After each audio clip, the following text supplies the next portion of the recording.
Brett Perigo, tonight's second place finisher. Plenty of fans here, Brett, and a solid second place finish.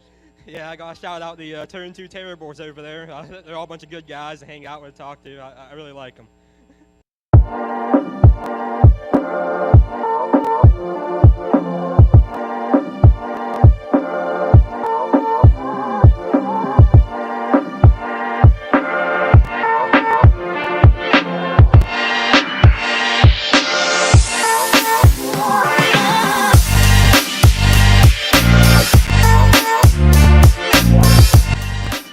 How are you doing tonight, man?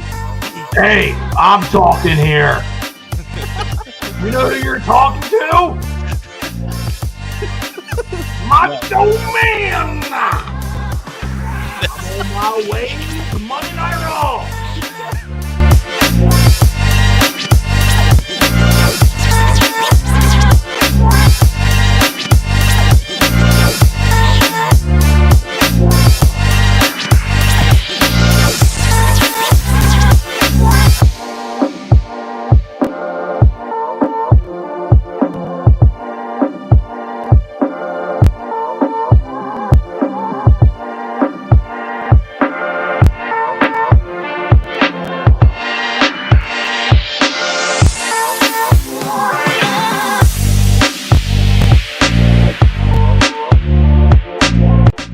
How do I want to answer the second one? Your choice. It's a trap. I feel like it is. I feel like he's setting up fights in the front stretch, is what he's trying to do.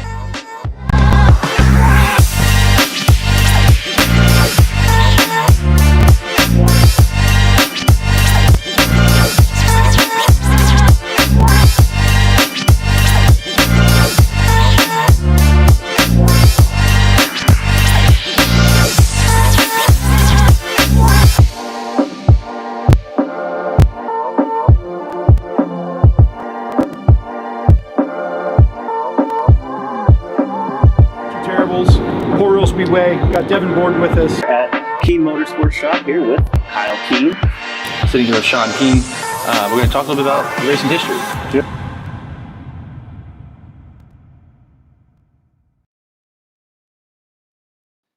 It is Tuesday, September 16th, 2025. What's going on? I am Jimmy here with Chris and Jay-Z. Got all three of us here. We are the Turn 2 Terribles on this special Tuesday night edition of the Turn 2 Terribles.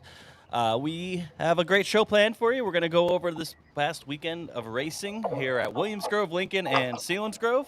We're going to check out the points, check out High Limit and World of Outlaws, take a look ahead at the week ahead, and also check out, maybe we'll talk a little bit about some silly season rumors that we're hearing, and whatever else you guys want to talk about. Thanks again, as always, everybody in the chat. I see you guys, Santos, Steph, Matt, Richard Miller, before we even went on air, he commented, Jeremy, cool pick from the pits at Lincoln, the 76 car.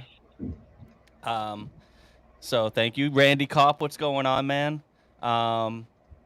Thank you guys all for tuning in, especially, you know, on the Audible to do it here on Tuesday. Chris, Jay-Z, what do you guys got going on tonight, and how you guys doing? I'm great. Patriots won this week. I'm here. Shitty part, I have to go to work as soon as we're done here. Yeah, doing good. Glad we're getting the show in here this week. Hopefully it doesn't take us too terribly long. And is my audio okay? First time You're okay with this setup. So I'm going to do some iRacing while we're talking. So hopefully I can hear. I just had to adjust some volume. I won't be able to hear the car at all. So I can hear you guys and keep the conversation going. But busy weekend of racing, man. Glad we were able to get this one in. There's a lot to talk about. Yeah, for sure. Marie, Dave, Race Nelson, what's going on, man? Thank you guys for tuning in. Let's get right into it. We're going to roll right into Williamsgrove on Friday night for the Billy Kimmel Memorial, where Brock Zierfoss got the win over Justin Whittle, Chase Dietz, Lance DeWeese, Chad Trout, Cody Hartlob, Freddie Raymer, Lucas Wolf, Troy Wagaman Jr., and Cam Smith, your top 10. Your quick time was Lance DeWeese. Your heat race winners were Brock Zierfoss, Chase Dietz, and Justin Whittle. And then your hard charger, 17th to 13th, was Logan Rumsey. Brock Zierfoss getting a picture of victory lane with Shane Gillis, I see. Pretty awesome. Finally gets one here at Williamsgrove, and I was just saying a couple weeks ago when we were looking at Tusky, I'm like, Brock's kind of my dark horse for Natty. He's been really, really fast here. You've seen a little bit of a change, I think, at the past 5-6 weeks out of that car, and him, just maybe having a little bit more confidence. Maybe I don't know what it is, but got the win at Labor Day, gets a win here at Williamsgrove. What did you guys see from this one on Friday night? I think just more Brock building momentum. We saw it at Port, last week, 2 weeks ago. Typical Williamsgrove race this time of year. But I know Danny talked about the service, but it's a good time to be really fast at Williamsgrove going into National Open. Yeah, I think you talked about in Victory Lane to kind of get the program all together. I went in Area Auto today. That came out. I was reading the digital edition of that, and he talked about getting used to the motors, and it's taken some time to adapt, a little bit different program, and just kind of getting it all together. And that's 2 wins in 2 weeks, kind of following up from the Labor Day Classic there. So, I think this is what we all. I believe this is what we thought we would see, right? Yeah. I was on that train, and it's not like he's been awful for sure. He's been very competitive, right there in the mix, and sometimes you just need to start on the pole and actually start on the outside of the front row. But took control here and did what he was supposed to do. So shout out Brock. I don't think he'll get to my guess on a win total for this year. We're running out of days, but it definitely has been, I'm sure, a huge weight off his shoulders here the last 2 weeks. Absolutely. Yeah, he did everything. He was just I was watching this from home, and man, he just looked fast. I mean, just attacking the track, attacking lap traffic as he needed to, doing everything that you need to do. It got a little bit at one point. I think Whittle kind of closed in, and then I believe there was a yellow late and kind of opened it back up for Brock. But yeah, just awesome race by Brock. Like I said, just driving with some more. To me, it just feels like when you watch him, he's a little bit more confident. I don't know what it is, or maybe they just figured something out and he's a little bit faster. But awesome win for him. Good to see him back in victory lane at Williamsgrove. It's been a while, and yeah, like I said, when we do our Natty Open preview that day, he's already chalked that up that he's going to be my dark horse. Some other stories from this one: Troy Wagaman 9th, Freddie Raymer 7th. Those are the two guys battling for the points here. We'll take a look at the points here in a second. Solid wins for those. Not a ton of movers here. I mean, like I said, the hard charger was 4 positions for Logan Rumsey. But a good field, 27 cars. You had the time trials. It's good seeing the Kimmel car out there with, that Givler runs, becoming a yearly thing. Just looked like an all-around good event. It was just kind of crazy to see Shane Gillis there too. Any other thoughts from Williamsgrove here on Friday? Troy Wagaman struggled just a little bit. Talked to him after the race and said they brought back the same thing they ran the week before, similar track conditions, and it just didn't work. This is one of those cases where you hear about this a lot, that a guy, you don't change anything and it didn't work. Week to week, sometimes it's year to year, right? We hear that from guys, and then and the variable could be tires. The tire didn't work with that setup, whatever the case may be. And obviously, it's not like they missed their programs off, because we're going to talk about Lincoln, but kind of interesting, right? Cody Hartlaub, good run, 8th to 6th inside there. Cody continues to get more laps at Williamsgrove, and I think he'll continue to improve where on their program and continue working toward the front. So yeah, just a lot of people didn't love the surface. It wasn't a huge passing night, but the cushion got a little bit tricky in 3 and 4. Just needs to be more, right? Everybody's looking for a little bit more, a little higher, bigger curb, which we may get into here later. But not a terrible night, really. Though the show of the night was 358 feature. Those guys really went at it hard. Dylan Norris does get the win, but it was not given to him for sure. Seth Schnoke, Cody Fletcher, Matt Findlay led early. Kyle Spence really drove Dylan hard. These guys were really driving the race cars hard, and it was entertaining actually. Pretty good race. Yeah, when you look at that, you see Dylan Norris, and he's been so good in that 6 car in the 358 division all year. It's just, okay, Dylan Norris with another win. But like you said, this 358 division's tough, and he had to go out and earn it. Yeah, no doubt, and he has, and he kind of right from the jump. I think he knew he had to go, and he kind of took off, got there, but it wasn't easy. It took him a few laps to get going, and Seth Chinook gave him a hell of a battle for the lead, and he was just a little bit better. He could carry a ton of speed into turn one versus some of these other guys, and that car just sticks there good on the cushion. So, which again, if we get into it here in a little bit, we'll talk more about 358 division. Get to some comments here. Dakota says Andy May wants to see you stream racing. So you are racing in our Posse League right now. Yeah, trying to do some iRacing here potentially. I keep trying to go back and forth a little bit. I'm watching the screen and I'm going. I think I go out pretty late in time trial, so I have a few minutes till even that happens, and that'll be over quick. I'm sure I'll be slow, but yeah, we're doing a little bit of both. I don't think I can stream. I can't stream. I don't know how to do that. I'm not smart enough, so it's not. We'll see how that goes. We'll try to figure that out for another time. Steph asked, how many laps did Brock lead, or did he just take over off the start? Yeah, he got it from the start. He got a good start over Whittle, and I believe he led every single lap as far as I could remember. I don't remember him ever losing the lead. Yeah, pretty sure. Chris, were you able to watch any of this one? I know you've been doing some light stuff. I was at work, so I was following it on Twitter, X, X, Discord. The fight broke out. The Santos started with the surface. Santos says here, Brock looked like a man possessed, and then he also goes on to say, I love the surface slick to a curb, just needed to blow off a little bit more, like it was for the 358s, but I love that night start to finish. So, yeah, I thought it was fun watching them rip the cushion, but like you said, it doesn't really set up for a ton of passing. But, just because I think part of it's just guys are so good, they don't screw up as much. You know what I mean? I think that's part of it, maybe. I don't know. Looking at the glass half full, maybe. 6 to 3rd for Chase, says Deep Scott Smelter. Absolutely. Just Deep's just doing Deep's things, man. He's just been so consistently good all year. What's going on, EJ? See you tuning in live. Thank you so much. Billy Dietrich, he says, what the hell? Tuesday night. Yeah, unfortunately, I had a funeral to attend yesterday, so that's why we didn't do one yesterday. So that's why we're here tonight. We didn't want to take another week off, and we had a chance to do a show here with Chris before he goes to work. So it all kind of ended up lining up pretty well. And then Aunt Bay says, holy hell, is that Chris Lynn? Hi, Chris. Hi, Aunt. Tyler Koenig says, Norris, Findlay, and Fletcher were 3 wide at one point. One of the better 358 races this year. Saturday's feature was good as well.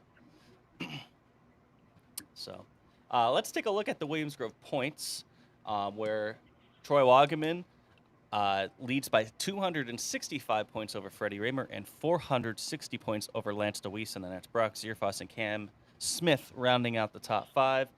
Troy, I did see a tweet today where it basically, according to stats and everything, Troy is the most consistent driver in the country. And, that's what happens. This is why you're going to see him at the top of both Williams Grove and Lincoln Point standings, and you see his name at the top of the board of the results almost every night, and it's all kind of coming together for him, and it's awesome to see. And then in the 358 points, you have Dylan Norris, 200 points over Derek Locke, Chase Gutshaw, Nash Ely, and Andy Best is your top 5 there. Let's move on to Lincoln on Saturday night, where Troy Wagaman, who we're just talking about, gets the win over Freddie Raymer, Danny Dietrich, Chase Dietz, Cam Smith, Aaron Bollinger, Chad Trout, Brock Zierfoss, Dylan Norris, and Logan Rumsey, your top 10. 32 cars for this one. Your quick time was Troy. Your heat race winners were Cam Smith, Chase Dietz, Chad Trout, and Freddie Raymer. And your hard charger going from 11th to 6th with Aaron Bollinger. Troy Wagaman, and another win at Lincoln. Battle with Freddie. Here, them 1-2 here, and taking down the Sterner here, another 10. It was a $10,000 win, right? It was another $10,000 check for Troy. Yeah, he seems to only win the 10 grand races. He keeps an eye out for those apparently. So this is for me as a fan of Troy and being at Lincoln and watching these races, you know, I feel like this is Troy's won races in the past. We know that. To me, this feels like a turning point for Troy. He ran down Freddie and passed him, right? There's been races he got up front, started near the front, made a pass, got there, and people chased him, whatever the case may be. And I'm not downplaying any of his performance this season. It speaks for itself.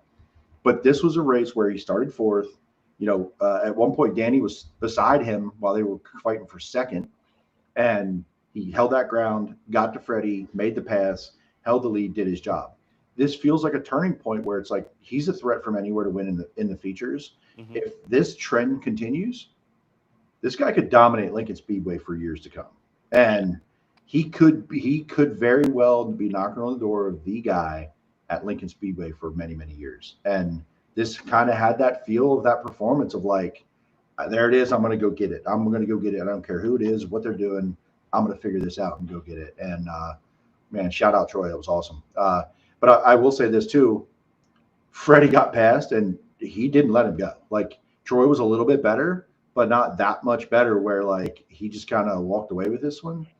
It felt like Freddie was there to pounce at any given second if Troy made a mistake. So I thought from where I stood, this was a pretty good race.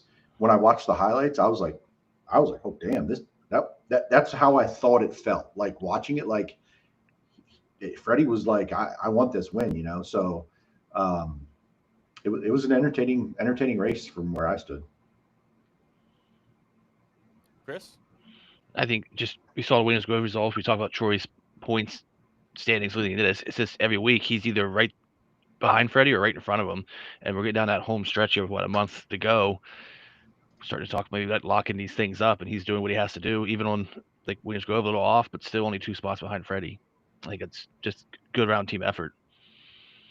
Yeah, and this goes a long way for the points title, right? That win at this time of the season, which we're going to look at here. That Williams-Grove title looks all but wrapped up based on the gap that he has and what's left. This one was very much in flux, and it still is. It's 1-2, but it's a 50-point gap from the win to second. I think when you win versus second place, that's a big, big number, and this could be a critical win for him, maybe wrapping up Williams-Grove and Lincoln point titles this year. Yeah, especially I think coming into this, it was only a 15-point gap in between the two. So, that's how close it's been between those two guys week in, week out at Lincoln. Good run from Danny with a podium finish. Chase Dietz, again, another top 5. Just, kind of who you expect. Cam Smith, again, he's becoming a guy that's just consistently top 5, especially here at Lincoln. It's super impressive. And, yeah, this one went caution-free. So, looked like a pretty good race from Lincoln. And here's the other one I'm going to point out is Logan Rumsey. This says 10th to 10th, but he did not come out, and they had an issue with the mag and had to start at the rear of the field. Oof. He went to the rear of the field to 10th in a nonstop feature. That shows 10th to 10th, but he had to start at the back. So Logan Rumsey, I'm telling you guys, and I know I've been beating that drum, and I watch him race. I watch what he's doing, and he's up there battling with the best of the best. And it won't be long until he's in victory lane in a 410 at Lincoln. Oh, for sure. I think he's a guy that you're going to see in victory lane a lot here in the future, whether it's at Lincoln or anywhere in Central PA. Who knows even further.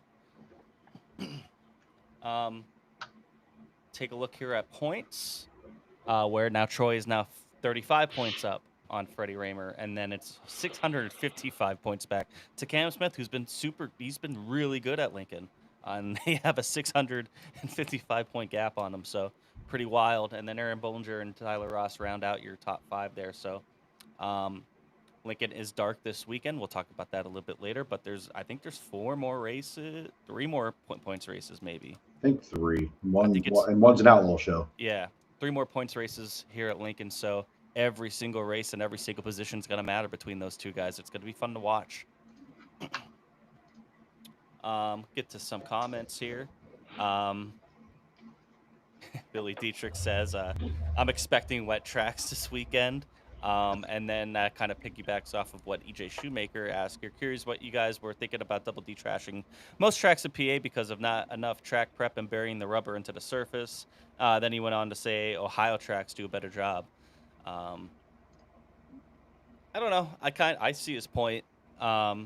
It has been a weird year, I think, for tracks here compared to years past. But yeah, I mean, I don't know what the Yeah, I'm far from an expert on the matter. because we usually are because Ohio races that we've watched this year have been pretty good, but we always make a joke of like, oh, do they know what a water truck is in Ohio? Because seems like it gets so dusty, but they've had better racing so far. I think you're comparing a little bit apples to oranges because there's usually smaller tracks. We're in the land of Smaller half. tracks, We're different land of type half miles play. here. Yeah. But Yeah. I mean, I don't know. I don't really know. I don't really have a huge opinion on it. I don't think he's wrong. I think there's always room for improvement. I just don't know. Something he said when we actually interviewed him last year that is something I never thought about.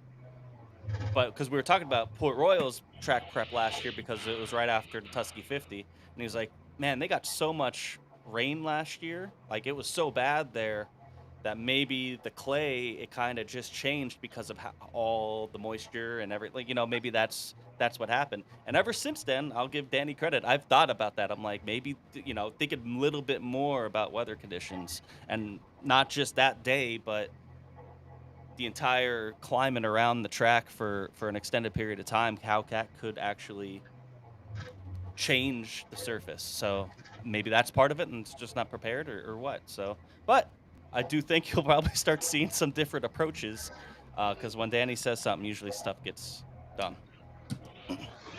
Yeah, I just qualified there. The track is pretty slow. I think I even didn't go on my laps. But anyway, this is an interesting topic, and I don't know if I really. Again, I'm not a track guy, so I don't know what they go through and to say, what was by design and what wasn't. What was the plan, Right. and what wasn't. So, it feels like there's always. And talking to a couple of guys that work the track, right?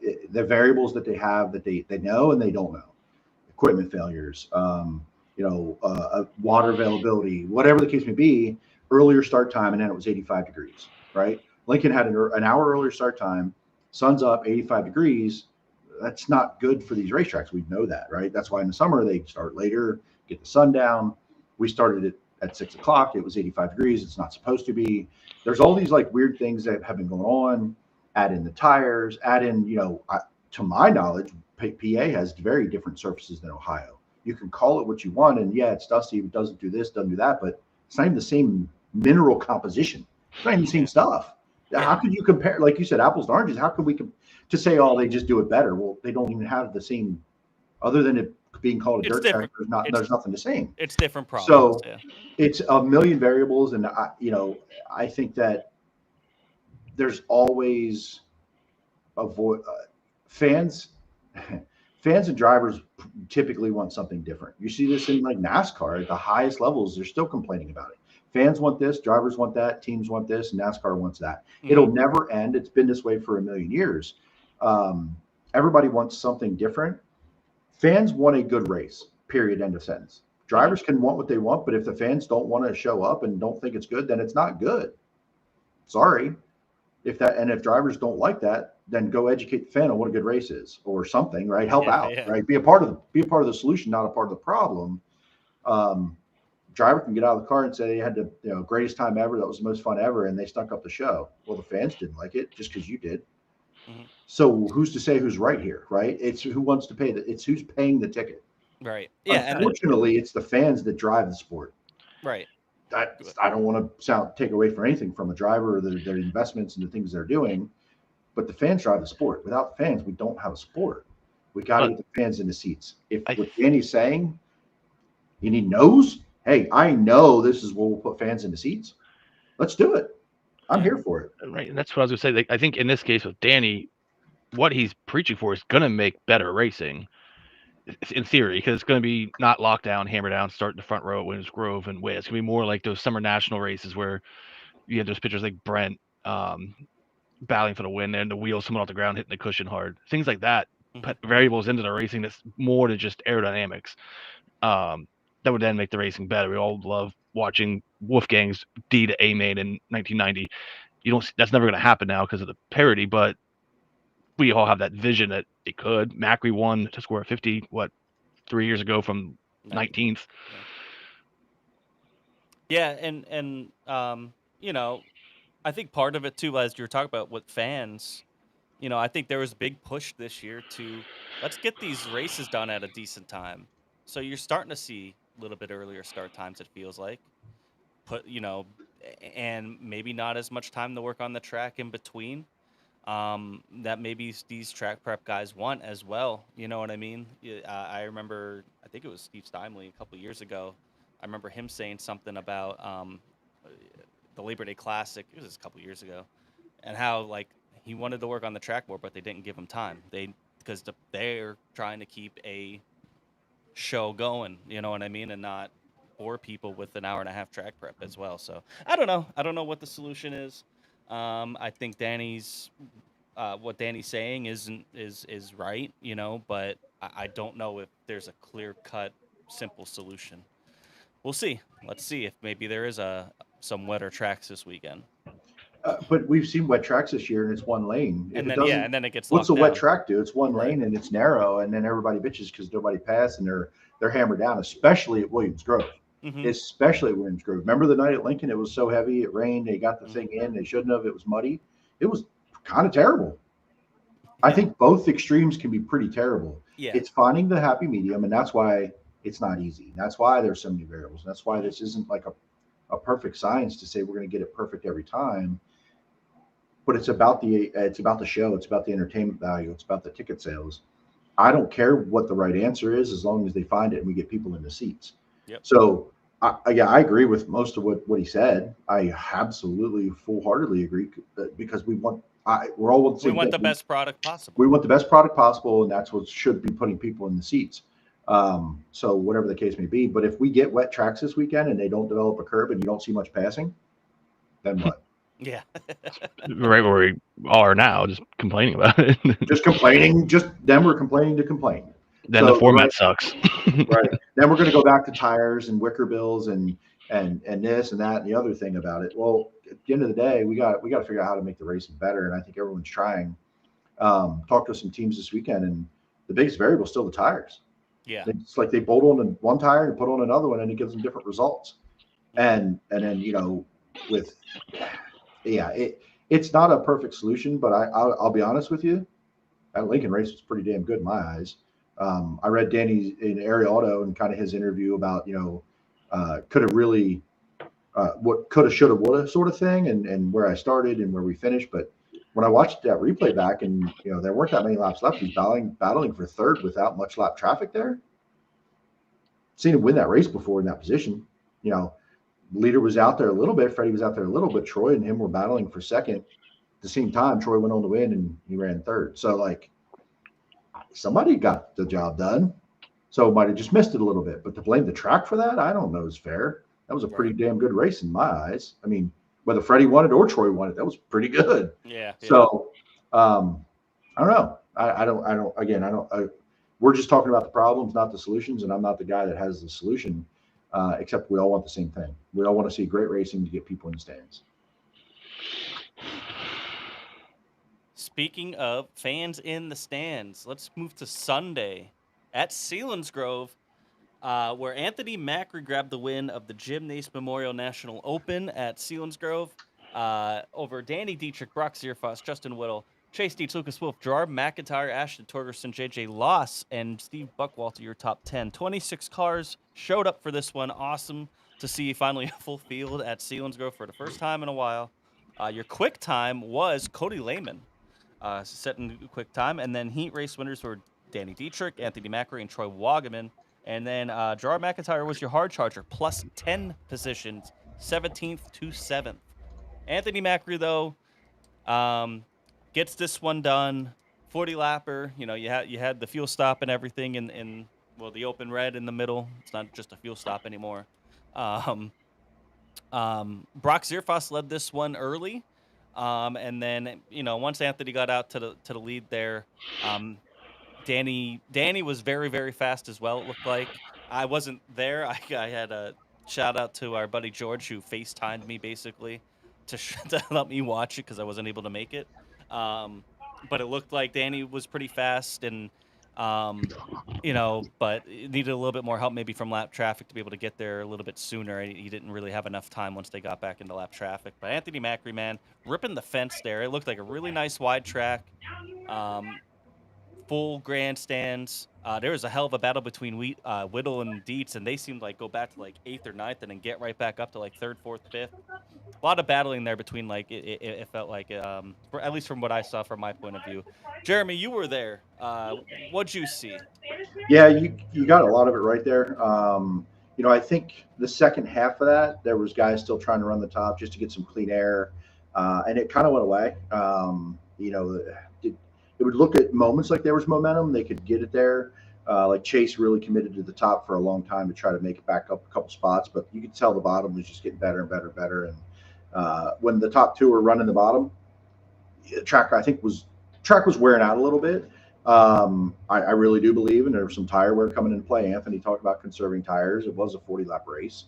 At the halfway break, most of the drivers weren't like fearing tire wear, but I think by the end it was getting there. So, definitely the heats were wide. There was they were carrying a lot of speed. They worked on the track a little bit, getting ready to go green in this heat race here. But the good cars were the good cars for sure. And Macri, does his job there. He said he was kind of pacing himself, but when it was time to go, he was ready to go. So, pretty good run. It was an entertaining battle up there with, Whittle, Chase, Lucas, really kind of going at it pretty hard, to be honest. And it was entertaining. And the other one was JJ Loss. First time really ever being at Selinsgrove. Super impressive run for him in that Trone 39 car. I think that, he's fired up for the opportunity and looked really, really good for his limited amount, never being at the place. Yeah. I think he learned a lot of lessons, but I think he really enjoyed it. I bet he'll look forward to going back again. Yeah, I think that capped off a nice week. That was the second night in the 39 car, right? Third night. He ran Grove and Lincoln. He did run Grove and Lincoln.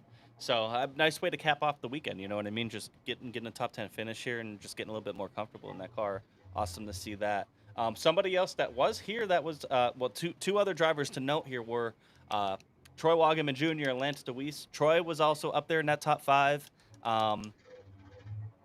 It looked like I think he got up to 3rd at one point. But then all of a sudden he started dropping, and that was actually the yellow that kind of let Macri kind of get back out to a lead. Was when Troy cut a right rear tire, and then Lance DeWeese on this one. He was running 3rd, and I think Danny was going to the low side, and all of a sudden you see Lance up top just kind of lose it on his own, I guess. But one making a rare start. I mean, lately at least, a rare start for Lance DeWeese at Selinsgrove. He hasn't really been there in a few years, and he looked good. I mean, he started 2nd in this one. He ran up front. Just went into 3 and 4 and lost it. Looked like he got, I guess, Jeremy, you said he kind of got over the fluff. Shit. Just hit the inside wall going into 1. Oh, it's hurt. Oh, boys, we're in danger. Oh, it's bad. He just Lance DeWeese it. Oh, it was bad. This is hard to do, trying to do all this together. Glad they don't talk to the drivers during real racing. Holy shit. Well, Chris, what you looking? I know you weren't there, but looking at this here, just what are your thoughts? I mean, Selinsgrove all year has kind of been like a Chase Dietz, Danny Dietrich playground. And anytime Macri's in town, every track's now his playground. So seeing him win's not surprising. Brock's been good there in his starts this year and in the past. So I don't see any real surprises in the top 5. Whittle showed speed everywhere. Obviously the World Championship and so forth. So I guess the most surprising thing is Blaine Heimbach being 11th and not in the top 5 because he's usually fast at Selinsgrove. Yeah, I think the competition here was so good on Sunday. I mean, it was basically all your heavy hitters here, and I mean, maybe the only one that we're kind of really didn't have was Freddie Raymer. But other than that, I think everybody was pretty much here for this one, and I'm super happy for Selinsgrove. This was $15,000 to win, $15,626 if I remember correctly, and $826 to start, and all sorts of contingency money. A lot of money put into this. It was a 2-day event. They also had the super late models the night before. Sounded like that was a great event with the 305s as well. They made a whole weekend event out of it. They had pig roast, I believe. They had a band playing out in the parking lot. Really made it a 2-day event. And saw some pictures of the grandstands. Cars were parked all the way out to on Route 35. You know, parking lot filled. Like it sounds like it was a huge success for the Meneses to kind of step in the right direction. And it was good racing. The track was wide. I was watching some. Especially like Chase Dietz was one. Obviously, Macri just. My point of view was from the backstretch from a phone camera, but watching them just lay it up on the wall there and just enter and pitch it up on the top is it's just so juicy. I love it.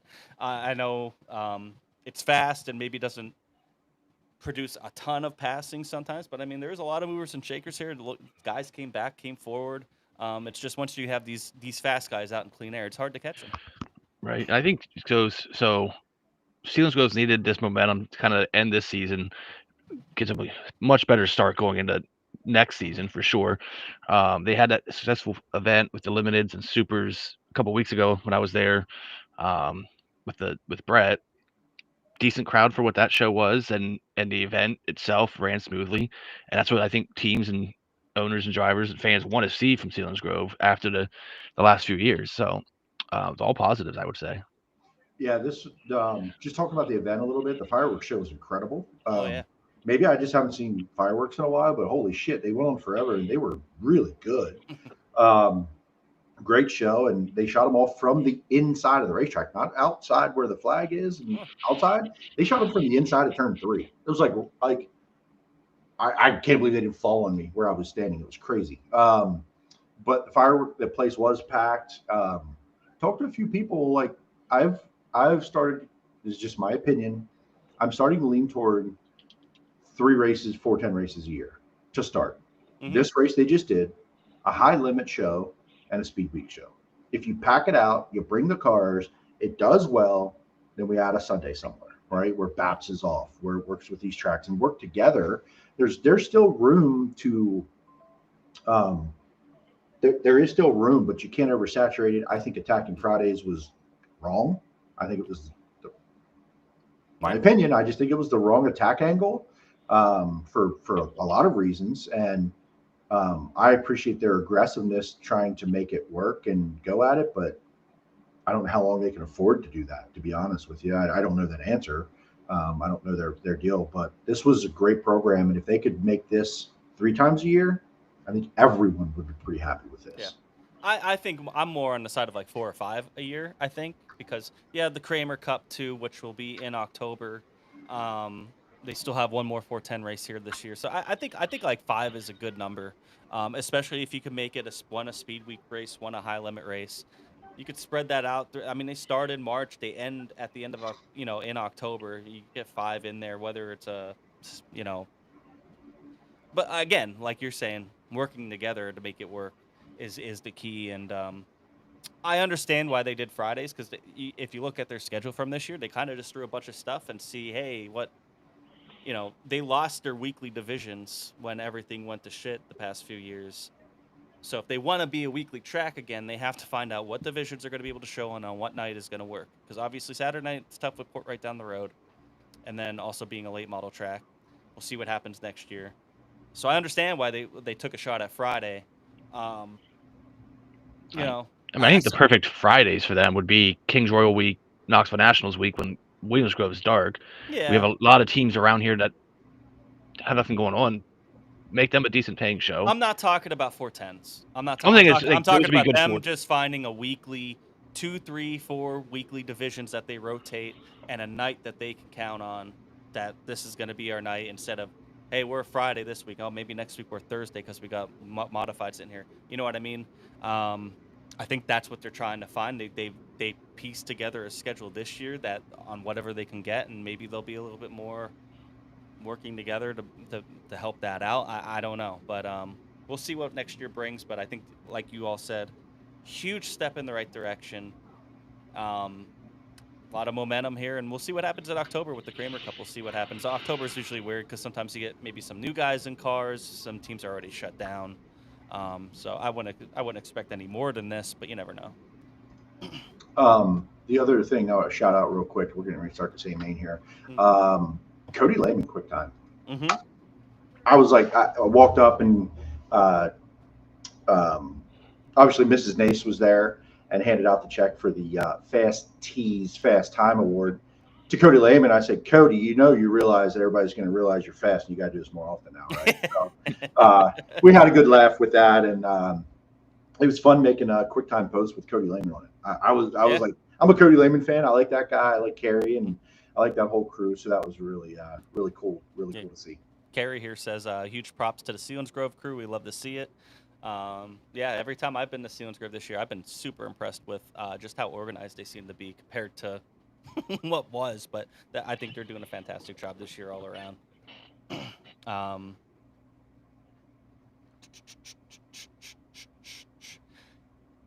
James Magby says Selinsgrove back on the card for Speedweek in 2026. I don't know. That's to be seen.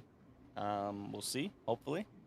Just glad to get what they can in here, and just keep this momentum moving forward. They have to reestablish themselves, and they're very well on their way to doing that, and maybe even making it better than it was before. I do hope they're on that schedule, but also with Pat Valley. Yeah, exactly. Yeah, I don't want it to be and or. Yeah, we'll see. That's a topic for another time. Coming up this weekend, we have the Kevin Gobrecht Challenge at Williamsgrove on Friday night. You have 410s and 358s. Winner of this one, I believe, gets a automatic. Yeah. Gets the automatic start for Saturday. For Saturday at BAPS. Which Saturday is the place to be for 410 action this week. At BAPS Motor Speedway. No Lincoln, and no, I got the podcast in this going. And Kevin Gobrecht Classic 410 Super Sportsman Saturday. Excited for this one. Excited to get back to BAPS. I haven't been to BAPS since beginning of the year. So this should be a good one. I think you see a really good turnout. Lincoln, like I said, is dark. They were supposed to have karting championship, but that got canceled, I believe. And so you got Williamsgrove and BAPS here working together. Kind of like, we've seen this before, obviously, between them two, but we've kind of seen something similar with Selinsgrove with the Tusky 50 and the other 410 race.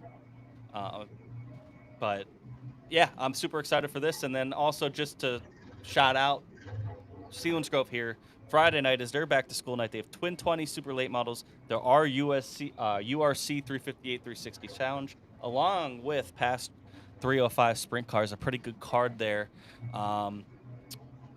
which this plays as the URC National, the 360 National Open at Williamsgrove. So they had their super late model National Open last Saturday. The 410 was on Sunday, and then you have the URC one on Friday. $3,000 bonus money for grabs for 3 random drivers that attend both events, along with $3K bonus if a driver sweeps the weekend. Talking about Williamsgrove and BAPS here, so that's pretty cool. That's a lot of money being put up for grabs. I mean, there's going to be a bunch that run both, and that should just help boost. I think that'll help boost attendance at both tracks. For sure. And I also saw today BAPS, Colton Gauss, they're doing a random tire giveaway for both divisions Saturday. So that's always cool that they're giving back. They've been doing that more and more this year. I've noticed. So yeah, good on them. This is the type of stuff that I think is great when these tracks can work together, put up some extra money, and make kind of 2-day events out of stuff like this. You know what I mean? Gets drivers, gets people to both tracks. I think it's awesome. So super excited for that. I plan on being at least to BAPS on Saturday. We'll see about Friday. I don't know, depends on work and stuff. But I do plan on being on BAPS, and it's looking like we're in the middle of a drought right now, boys. So it's good for racing. I mean, Don't jinx it. We have Yeah, I a know. month to go. I was gonna say, just hope we stay. I kind of hope we stay in this drought for another 3 weeks so we can get through Natty here. It's raining in my house like all evening. So Yeah, it's also Well, raining here. and Yeah, tomorrow. but I'm saying, first time it's really rained in what, like really No. rained since probably A lot. Yeah. Yeah, a long time. We got a yellow here, boys. We're a lap 6 of 25. Moved up a little bit. Haven't hit anything yet. We're doing all right. That's good. Good.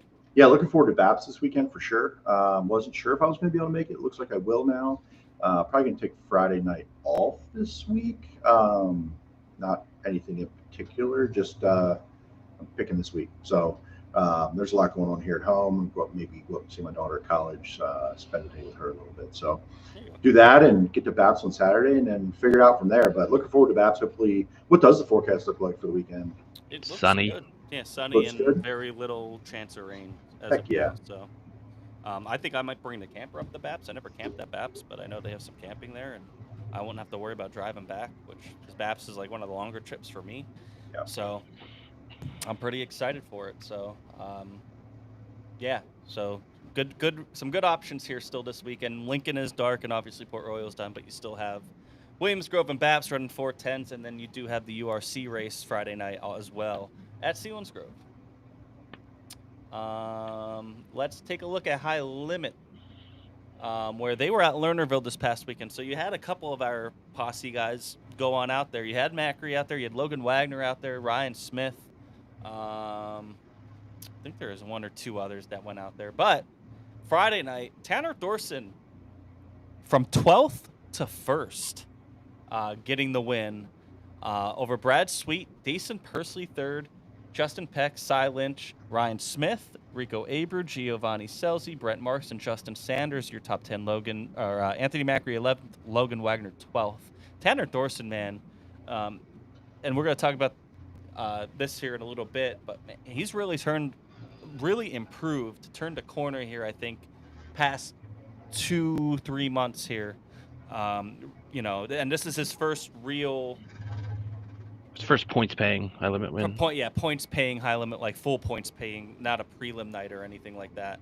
And to do it from 12th to 1st and outdrive guys like Brad Sweet and Rico and Brent, he had to pass all those guys. So super impressive for Tanner Thorson. Awesome job. He wasn't even the hard charger. Cy Lynch was your hard charger. 14 spots from 19th to 5th. It was a fantastic race on Friday night.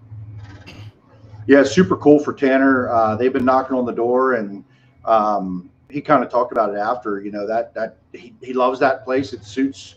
He doesn't know why it suits his driving style, but it does, and doesn't surprise me that 12th to 1st is surprising. Yeah, absolutely. But at the same time, based on that program and the improvements they've been making recently, and then him loving that place, not like a complete oh well, holy shit. So I think it was just a matter of time before he got the win, and I think it was just a perfect combination between the two, program and driver and timing. I think it really just worked out well, all that. So congrats to him for sure. And look, he's doing it different than everybody right now, right? With that coilover car and making it work. And I couldn't be a bigger fan of Tanner's right now, because Stevie Smith helping wrench on that, not wrench on it, but helping sort of guide that program a little bit. And he lived that life on the coilovers in his career. So super fun to kind of Stevie was my favorite growing up. So pretty neat to kind of see that combo, and it's starting to work for him. Yeah, he's going to be a threat here, and we're going to talk about that here with the midweek series, where he's actually leading the points in that. So just super awesome to see the progression of that team and in him, and he's going to be a threat here to win a lot more races, I think, in the future. Want to give a shout out to Carmen Perigo. In the heat race, there was a little bit of drama between Cy Lynch and Aaron Reitzel, where Cy got over the curb, felt, because Aaron Reitzel kind of washed up the track. Cy then under caution comes and swipes the front of Aaron Reitzel, breaks his front end, and Cy got DQ'd from that heat, which is one reason why he started 19th. But that ended up helping Carmen, who still looked good regardless, but a little less cars for him to have to pass, and was able to make his first high limit feature in his first try, I believe. I don't think they've tried to race any of these other ones. So shout out to Carmen and shout out to Brett Perigo. You know, he was talking about being down in the work area and stuff. It was pretty cool. So just cool to see that team be able to get in the feature and get more laps there and be competitive against some of the best in the country. What a interesting season Carmen's had. He hasn't won, right? Obviously, they're doing this wing program, and don't know how much he loves it, but they're having fun with it. But leading laps in the Silver Crown race, 25. Now making this show, pretty cool stuff. To see. And it does. I feel like I'm pretty sure he's racing quite a bit less, and Brett's been racing a little bit more. But like you said, they're trying to build this swing program and everything. And they're 5th in Lernerville points. Yeah, they're 5th in Lernerville points. I mean, they've been running pretty much almost weekly there. Pretty awesome. It's just cool to see. Looks exactly like Chase Dietz's car. It's another Stamen car in 21, and just pretty cool to see them have some success there on Friday night.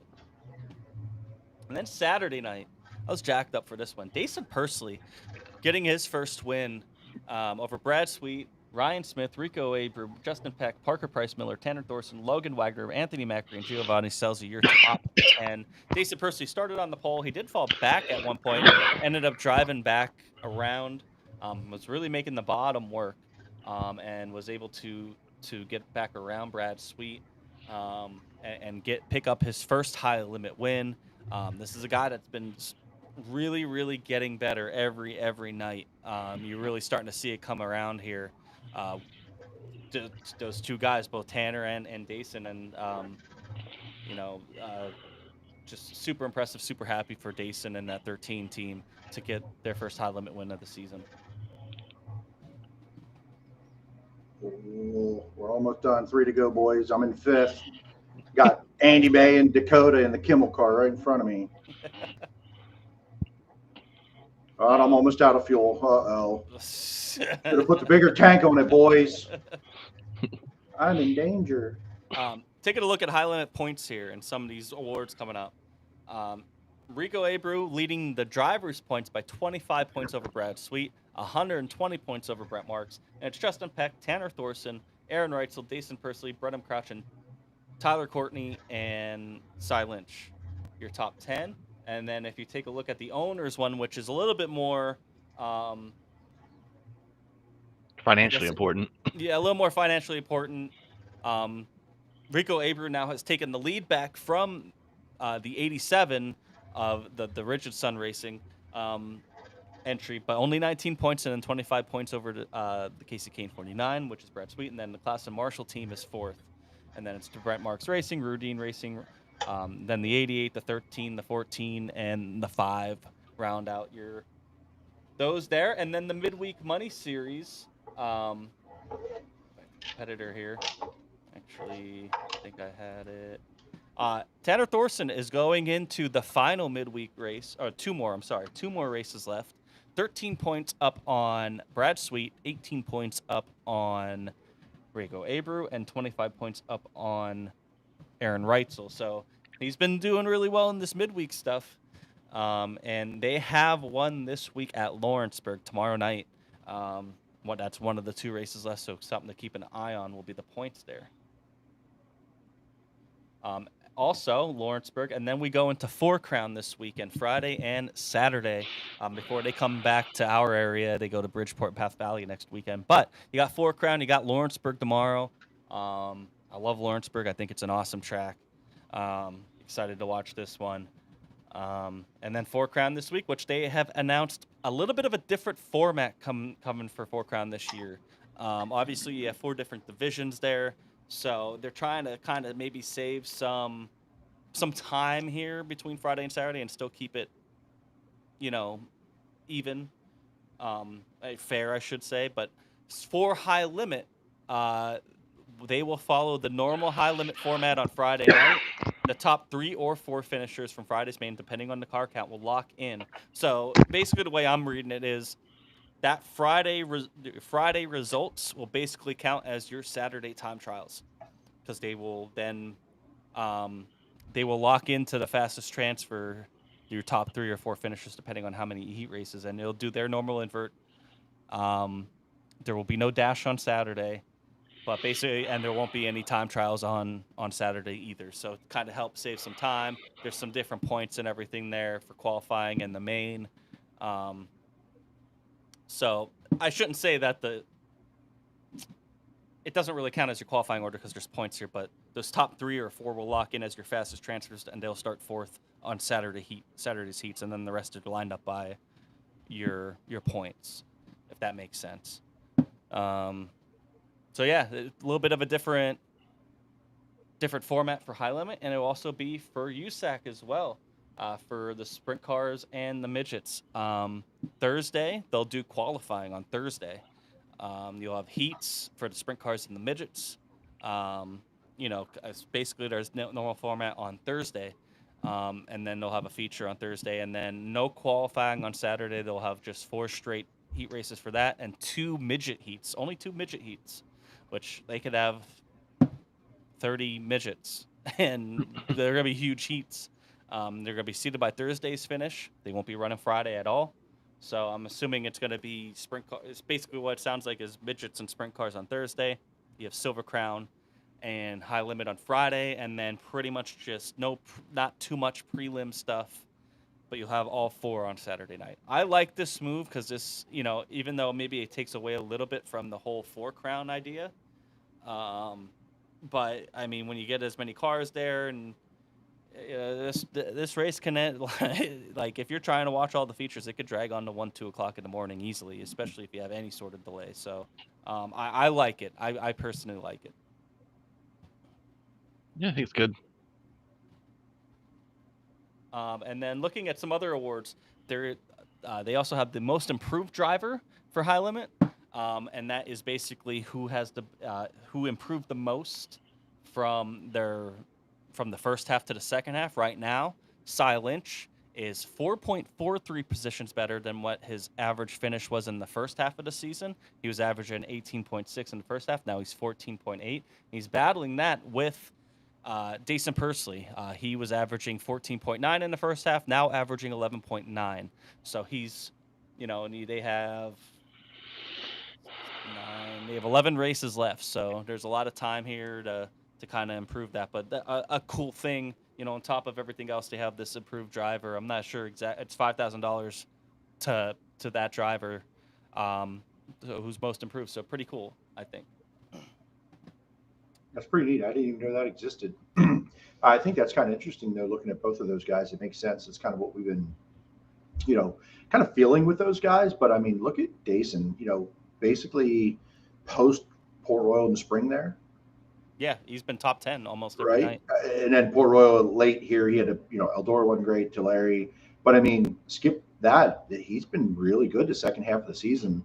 And I don't know what that deal looks like in the next year. I don't know the details at all, good, bad, or indifferent, but hopefully he stays in it and continues to improve, because I know we're big fans of him and his potential and talent. And I think it's only the beginning for Dason.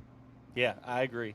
And I've been super impressed with Cy Lynch too. I think, I got a feeling when they first came out, maybe a little over their head, trying to get into this thing, but they've really gotten it rolling here from the mid-season on, and has looked really impressive. And obviously coming back to Lernerville, I mean, look at his Lernerville finishes 3rd, 5th, and 11th. That's a track obviously he knows really well, but racing some others here that he's ran well before, and he ran pretty well at Port Royal, and just really starting to put it together here. So kind of proved me wrong a little bit.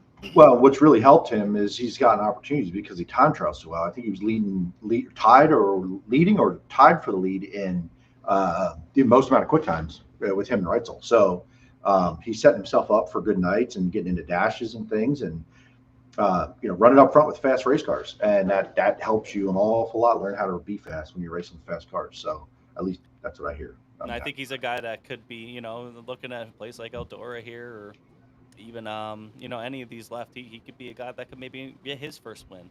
Yeah. This season with how fast he's been. quick over to World of Outlaws. Let's take a look there over at Kern, Bakersfield Speedway at Kevin Hark's Kern Raceway. That's a mouthful to say. Buddy Kofoid gets the win over Sheldon Hanshield, Carson Macedo, Sheldon Hanshield, Bill Baylog, Kerry Madsen, Chris Wyndham, Cole Macedo, Emerson Axelman, Dominic Selzy, your top 10. And then on Saturday, Bill Baylog getting a win over at Paris, California, over David Gravel, Buddy Kofoid, Garrett Williamson, DJ Neto, Logan Schuart, Spencer Baston, Kerry Madsen, Emerson Axelman, Caleb Montgomery, your top 10 there. Taking a look at the points, it's still David Gravel. Buddy Kofoid still inching a little bit more with these good finishes and wins. Now he has 11 on the season, only 2 behind Gravel, and Carson Macedo now has 10 wins as well. So it's basically been those 3 guys. Logan Schuart's been super consistent. You see him with 43 top 10s and 54 races, but only the two wins. So that's why he's kind of a little bit on the outside looking in. But I think Buddy's still gonna keep. He's been, not making huge jumps in the points because David Gravel's been so good, 54 top 10s and 56 starts. But I mean, this was over 200 points at one point in time, and now it's down to 144. Buddy wins a couple, and David Gravel has 1 or 2 bad nights. We could see a pretty interesting World Finals for this title for once. We could, and there's a lot of big racing left, a lot of things to do. Can you go back a screen, though? Absolutely. To the Kern race? Look at, was the name of this right? Nashville West Showdown? Yes. Yep. I didn't understand it either. Can anybody chime in on what the hell this is? When you went to flip it, and I was like, wait a minute, did that say Nashville West? If anybody understands this or knows why it's this, please let us. Please let me know. I believe they said, I don't remember, though. I do believe they explained it. I think they're just calling it Nashville West because of the locate. I don't know. This is like the Mississippi Showdown in Missouri. Mississippi Valley up in Wisconsin. Yeah, the Mississippi Valley race in Wisconsin. Maybe there's something we don't know. I don't believe there's a river that Nashville has anything to do with California, but somebody fill me in here. I would like to actually know. It's probably something really stupid or obvious, but I'm missing it. But anyway, yeah. No, I think listen, I think Buddy Kofoid, man, I've been beating that drum most of the season from the start, pretty early on. And man, Gravel keeps rolling, keeps going. Kofoid keeps he's 21, 22. I don't even know, 20 years old. Man, we could have a decade of just barn burner championships. We really could. Mm-hmm. This could be pretty cool for the future. And not like Macedo's old by any means, but couple races he could have would like to have back, I'm sure, and he's right there too. The Outlaws, man, it could be a fun bunch of years coming up if all things stay the same. Absolutely. I had predicted Carson Macedo winning this title. I think he's still a little bit too many points out, but 10 wins though. I mean, this is kind of what I envisioned from Carson Macedo. I just expected maybe a little bit more consistency, but I mean, still 43 top 10s and 56 starts on the World of Outlaw Tour. 31 top 5s, 10 wins. That's a great stat line. It's just Buddy Kofoid and David Gravel are on. They kicked it up another notch this year. You know what I mean? And it's fun to watch. You're seeing greatness there between them, those guys right now. And then taking a look at the schedule here for them. They stay out in California for this weekend at the Thunderbolt Speedway for the Dennis Roth Classic Friday and Saturday. And then next week they come back east where they'll go to Millstream on Friday, Sharon on Saturday, and then it's the Natty Open, baby, weekend after that. So we're getting close to the end here. So we grew up. So, yeah. I'm muted, right? No. Now you are. So yeah, just gonna be pretty interesting to watch here. Thunderbolt's a pretty cool place. The only bad part about California, it's just so late. Past your bedtime, Grandpa. Yeah, it is past my bedtime. So, but I was watching the Kern race. I fell asleep though. I featured, and then found out the next day who won, and then I watched the Paris race though. I did watch Bill Baylog win that. That was pretty cool. Let's go back and get some comments here. Talk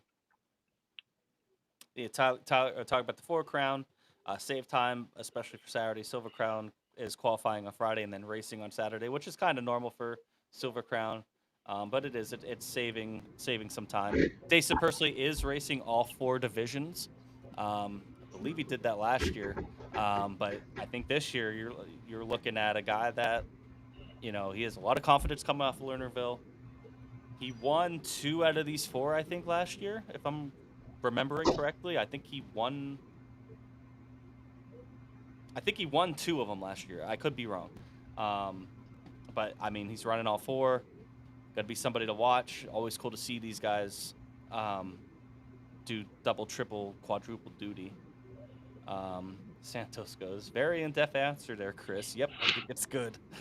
And then he also says, I'm becoming a huge Chris fan. He's very relatable. But he does miss the drums. Everyone misses the drums. Everybody's missing the drums. # bring back the drums. Santos Maybe also said, if Darren Pittman wins the National, then the drums yeah. come back. We should get a whole marching band in here for that. Santos says, talk about Jeremy Weaver making both high limit shows and making the trip to Selinsgrove. Mad respect to that team. Them and also Davey Franick. Davey Franick ran Oshweekon up in Canada and then drove down to Selinsgrove for Sunday, which was pretty cool. It was cool to see a lot of out-of-towners come back. It would have been cool to see Ryan Timms, but Ryan Timms wasn't anywhere this weekend, which after you win Knoxville and after you win the Tusky 50, I would probably take some time off as well. They did. I think they went home and went on, disappeared for a week or 2, and they had well-earned break for those guys. They're not on a tour. They're not committed to it. Hey, man, go see family. Yeah. You got your winnings. Go enjoy them. A couple of people I was talking to were talking about maybe high limit guys coming in for Selinsgrove on Sunday, and shame on me for, I guess, not paying attention. But with their midweek show, it doesn't surprise me. Now that I realize there's a midweek show, those guys weren't going to do it. If they weren't running till all the opposite next direction. week, Yeah, then maybe you could see, Brent or if it was Saturday before next week, or if it was the Sunday before next week, and we're coming back to Bridgeport and Path Valley, then I think you see a bunch here. But maybe you're going back out to Indiana. Personally, right? It just it wasn't going to work, and shame on me for not realizing that they have midweek show. So, but yeah. Deweese wins Grove National, and I'll teach Chris how to play the bagpipes. Says Mr. Wood. That's fucking great. He's gonna be maybe they're tending the fire for us while we're inside. Oh, good. That'll be good. Randy Kopp, I believe Garrett Williamson is going to be a future star. I can see that. He has a ton of talent, and you never know what he can. He's been fast in that 23 car, and I think the more he gets out and more gets to new tracks and learns some things. Yeah, I think I could see him being a pretty damn good sprint car driver nationally. That's really all we had on the dock. We talked about Danny's thing. Do we want to talk silly season? There are a lot of rumors going around. I mean, we can. I think we wait. I think we wait. You're going to see some news tomorrow. I'd imagine Sheldon's going to come out at some point because he's already been teasing the hat thing. But we do know something is definitely coming out tomorrow. Some pretty big news regarding 2 of the biggest teams in sprint car racing right now, and that's all I'm going to say. It is not what I thought it was, and I think everyone's going to be like, I think everyone's going to have a mixture like we did of like, oh shit, and oh, that makes sense. Yeah, that's what's going to happen. I will. It's exactly how I felt. It's exactly, and I think that the majority of anybody watching this show are going to have both those thoughts go, oh shit, and also it makes so much sense. Oh, but you didn't. And it's not, and it's nothing. I have not heard one person, myself or anybody here or anybody in this chat, this scenario you're going to find out tomorrow. Yeah, you'll find out tomorrow. And I'm sure there's going to be others coming this week. Didn't somebody say it was going to be a kind of a quiet, silly season? And it's like that's going to get flipped on its head, I think, here pretty quick. Well, I mean, it already is, right? I think locally, I think the thought is that it's going to be kind of quiet. I mean, for us, I don't think it will be quiet. I think nationally, I don't think it'll be like, oh my God, it's going to make news on every, message board around the country here. but I think there's going to be a lot of little moving pieces here in Central PA when we get to the icebreaker and Port Royal Opener, Williamsgrove Opener next year. I think there's going to be some things that look pretty different. I really do. For sure. And all we could do is hope that it's, especially for us locally, that it's not teams shutting down shop. That would be the last thing we want to see. You know what I mean? So there might be, but that's probably going to. There may be more than one. Yeah, exactly, and that might be the case. So that would be the worst thing. I think best case scenario is hopefully we see some new teams replace those teams if that is the case. So we'll see. The last thing we need though is less sprint car teams. We need all of them that we can get. So yeah. Any final thoughts? I guess we can do drink it, dump it. I'll start. I'm gonna drink it to Chris being here. Cheers to you, my friend. Thanks for coming in. Possibly we'll see you a little bit more. We'll see. Yeah, things are changing. I don't know how soon, but definitely going into next season, I should be here more regularly. That'd be awesome. And then obviously we got the Natty Open thing coming up. You'll see Chris there as well. It's going to be an awesome weekend. Getting really jacked up for that. Do believe I'll be camping there. Yep. Yay. Yep. Hope it freezes. Look, we just need you in your A game Saturday morning. Hey, after don't worry about it. We have a leash. We're good. Okay. I will also drink it today, so personally too, for getting the win. And then dump it. I don't know. I don't really have anything to dump it for. I'll just leave it at that. Go ahead. You guys can go. Chris, you want it? I guess drink it for Carmen Perigo, making that high limit show.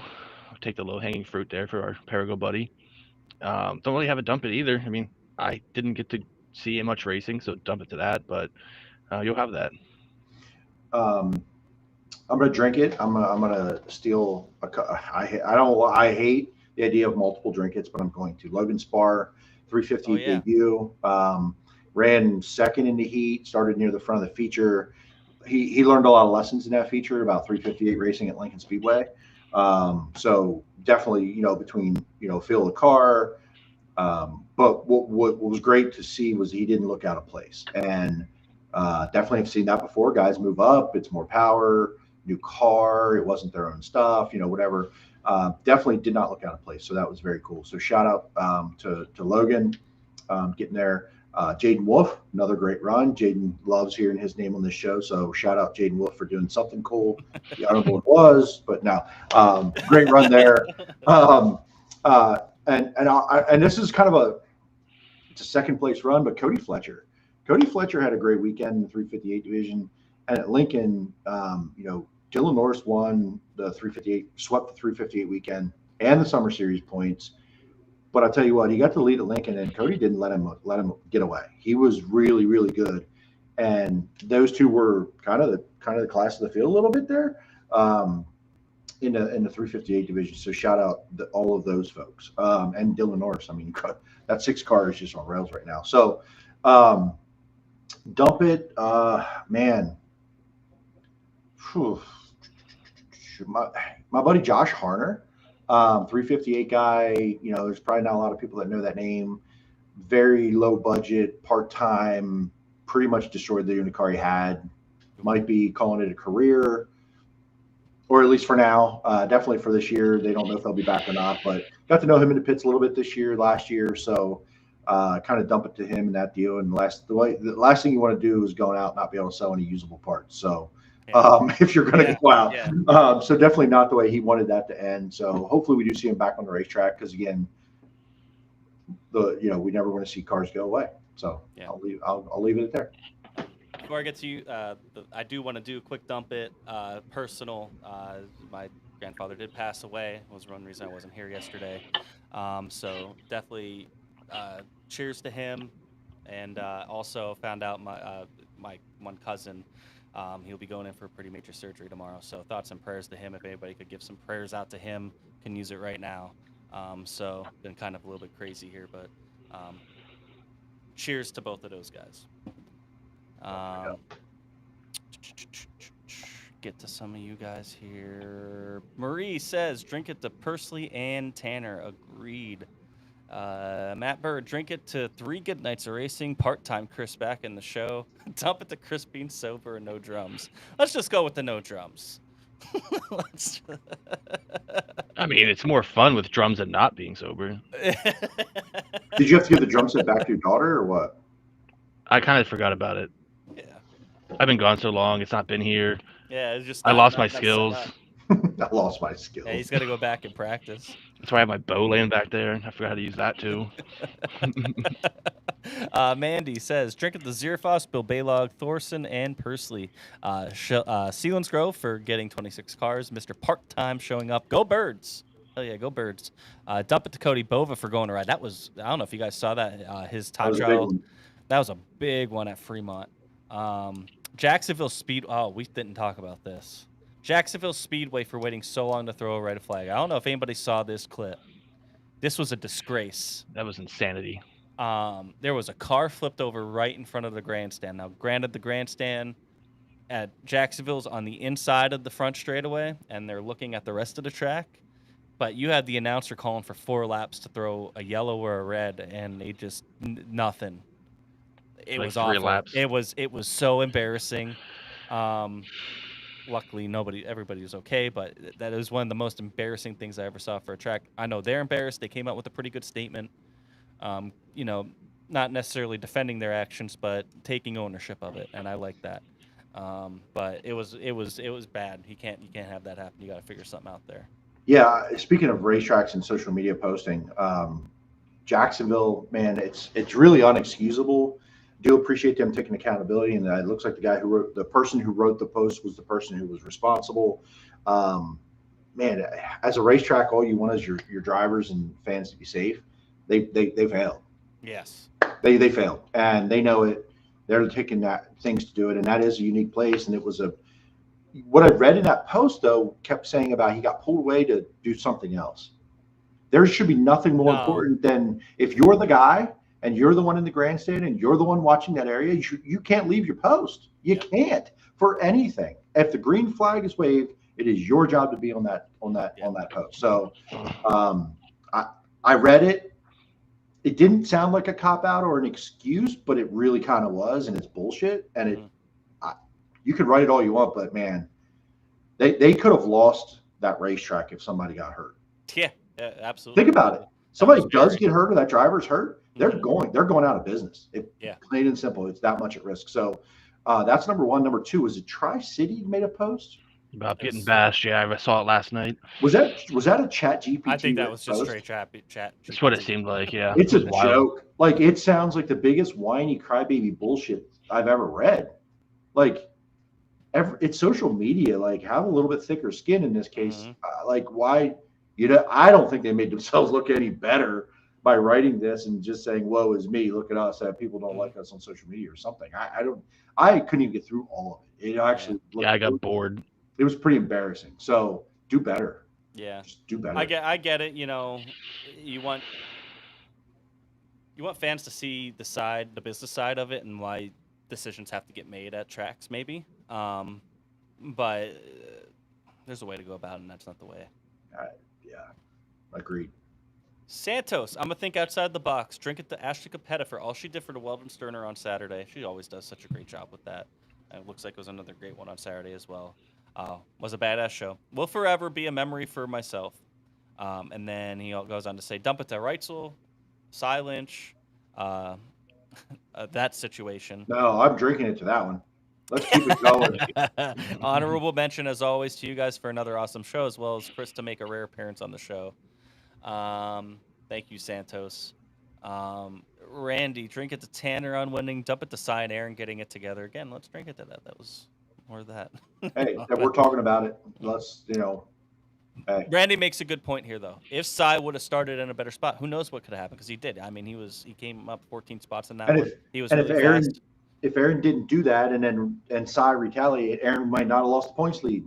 But guess what? Yeah, that's true. He lost the points lead for whatever bullshit went down because he broke and had to run the bead and he only got up to like 17th. Cy got all the way to 5th. Steph, drink it to Persley and Thorson, also to Jay-Z's car, the 8X. I can't spell the last name. Cam Merriman. Dude, that's so cool, by the way. All black car, white 8, and on the front wing it has my logo. It's so cool. Shout out Cam, appreciate you, man. Appreciate you supporting what I do, and I love supporting what you do. That car was on the rail Saturday night too, but something happened in 1 and 2 I couldn't see. He spun out, ended up having to run the B, and it was hard to pass after that. But car's fast right now. He keeps that thing together. He's going to win more races next year for sure.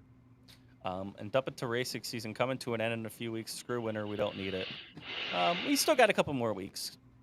Take in everything that you can. We still got a huge one coming up, and we got BAPS this weekend. A Saturday BAP show, one of a few that are still to come. So I'm excited for it. And the sportsman, and the sportsman, yeah. Heck yeah, I'm fired up for BAPS. It's been a while, man. I missed the last race. I missed that last one. It's been a while since I've been there. It's a Saturday. Everybody should be there. I'm fired up for it. Mandy also said dump it to the continued 305 drama this weekend. This seems like it doesn't end. There's it's. Let's move on. I don't want to talk about it. Let's go. Santos also says drink it to myself for pulling the pill 20 and pulling a 2 for the redraw for Logan Spar. And then I see you guys saying your condolences and everything. I really appreciate that, guys. Thank you very much. Wasn't Jacksonville the one where someone died last year? Yeah, it was. I forgot about that. Fuck. So yeah, got to get better. Got to get better. You would think after that they would. Yeah. I don't know how many wake up calls you need. Now, again, that could have a totally different scenario, but yes, absolutely, safety. Yeah. That's really it. We appreciate you guys tuning in on an off day. I know Sprint Car Unlimited is also doing their live. Wasn't trying to step on toes, but we did want to really get a show in this week. There's a lot of great racing and stuff to get in this weekend. Plus, like I said, we had a chance to have Chris on before he has to go to work here, so we're gonna let him get out of here. 5 minutes. Yeah. Get out of here. See y'all. Thank you so much. See you guys.